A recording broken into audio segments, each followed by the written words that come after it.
Let's go. The kickoff.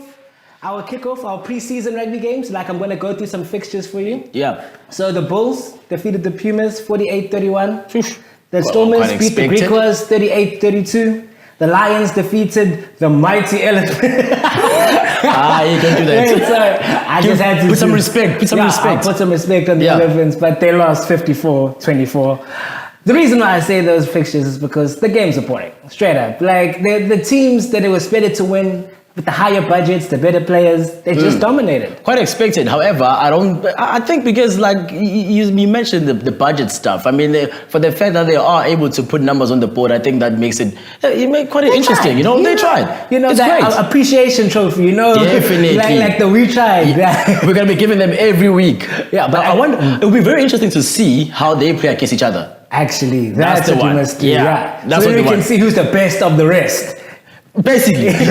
But the best, the fixture. Yeah. The 11 try thriller.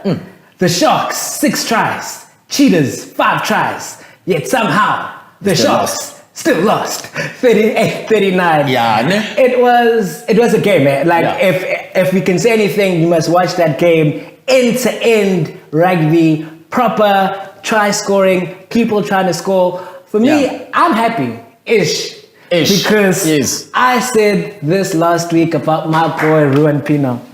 Ruan Pienaar for the Cheetahs carried that game. He was immense because the Cheetahs in the first half, they were like 28-12 up. And it was all the tries were either scored or set up. The assist king, Ruan Pienaar. The way he dictated the game, I'm just saying, you know, Springbok call up to the boy. But not only Ruan Pienaar, Spechman still was there, our boy. And Francois Steyn still has his kicking boots. Like, he still has his kicking boots. Yeah, you know how I feel about that game? I think the one thing about that match particularly is the fact it was around the fact that the Cheetahs, their game plan is around the fact that, look, run. If that does not work, go for goal. And they are very decisive when it comes to that. They are very quick to do that. I think they had about like 8 attempts on goal, like attempts only, of course. And that on its own tells you a lot. I mean, for a team to lose, to win with scoring one less try than the other one clearly states that, you know, they came there to say, look, they got in. I mean, 9 minutes in, Ruan Pienaar on the line. I mean, that was like, okay, now this is serious. This is something else. And I was like, well, in my mind, the back of my mind, I'm thinking, oof, Tibs already. I know he's gonna be saying, hey, Springbok, hey. No. We sorted. We still have Faf, who lost, by the way, over the weekend. He's not the same Sharks. Yeah, they were bad. But anyway, I don't like that conversation of Ruan Pienaar in the Springboks. No. but the Sharks themselves, particularly in the Sharks, the Sharks they play the game. Oh, yeah. And they bring the game to you. They obviously most of the matches where they lose, it's down to them just making those mistakes, those conceding penalties right by, you know, in a kickable position. Definitely, yes. And you can't do that if there's a Pienaar there who can literally just slot it wherever. And you can't do that when you want to, if you play against such teams. And even if it's not the Cheetahs, even if you're playing the Western Province, however, you know that they will have that one person who will come in, slot it, and you don't want to be doing that. And I know Kenneth van Vuuren at some points there, he also had They created a couple of tries there, and it was fouls rather, and it was sort of like their own doing that let them down. And you can't do that if you're playing against a team like who have people like the experience and also the explosiveness on the wing. Exactly, and you can't do that, No, but I also have to give the Sharks props for making that comeback, because they were 28-12 down at halftime. And they decided, hey, you know what, we're going to make a comeback. But I think a bigger discussion is because the Cheetahs are not in the Pro 14 or 16, sorry, the Pro 16. 14, 16. Yeah, what? So it's the Sharks, it's the Bulls, it's the Stormers, it's the Lions. Yes. So the Cheetahs are always the odd one out, And I feel like it's a sad situation to be, because they were kicked out of Super Rugby and they're like, okay, cool. We don't need you no more. We're going to bring in some Japan team. And then they said, you know what? Forget you guys. You know what we're going to do? We're going to go and play in Europe. And we're going to show you guys what's up. And they're the ones that took the chance to go and have this European experience. And then as soon as all the other New Zealand and Australian teams are like, South Africa actually, you know what? We're good. We had it. We okay. Jesus. What do? We're like, no, we're going to take the Cheetahs opportunity from them. They created the opportunity and we're like, that's a great opportunity, but not for you. For the others. For the others. However, look, let's be honest. When the Cheetahs and the EP Kings went to the Pro Rugby, they were not the greatest. They were not competing. They were literally week in, week out, delivering points for the other teams.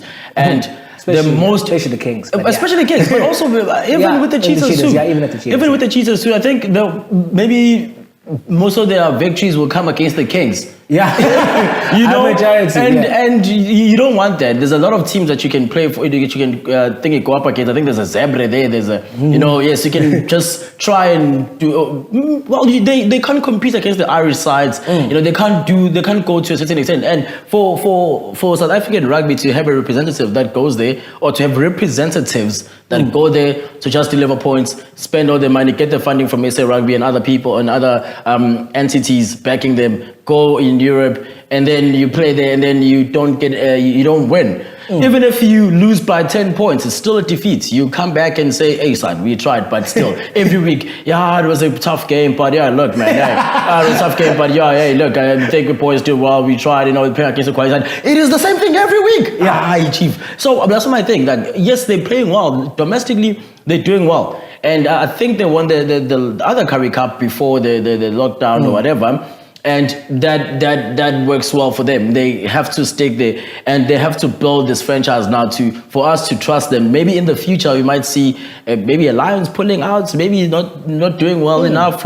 But now it also comes down to the financial power and the history of the clubs and franchises and how much the franchise is willing to back their side. So I don't think the Cheetahs can replace any team if they were to look at who they can replace there. As much as they can beat the Sharks, but they can't replace the Sharks because the Sharks now, they are, a brand. Exactly. Rock you don't say that. You just put it up there. But no, and I think that's also goes to our discussion of how these other franchises are bigger brands than the Cheetahs. Obviously, the Cheetahs are very big in schoolboy rugby. Yeah. Them and the Lions usually end up winning the SA schools tournaments, and their schools are very well known. But I think it shows the power of actually a brand identity because it's financially better to go with some of the other franchises. Yes. Everyone knows the Blue Bulls as the franchise. Yeah. So it creates a debate also of what are the Cheetahs doing, because they're very good at grassroots level, but what are they doing at the top level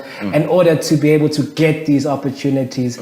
And I think that's where maybe they have lacked, because I think on the field, to bring back Ruben Pienaar and Francois Steyn has been a masterstroke. To make Roscoe Sprechman, who was in Western Province or Bulls, I think it's the Bulls. Yeah. To bring him from the sevens and in the Bulls, he wasn't doing he was there, but he was only starting mainly in the Curry Cup. I don't remember him really doing much in the Super he wasn't as effective as he is right now. So the coaching and the structures there, it's the top level management that's the issue. And I think that's something that the Cheetahs have to consider, because they're not making themselves indispensable to SA Rugby. Well, actually, that's a good point. Because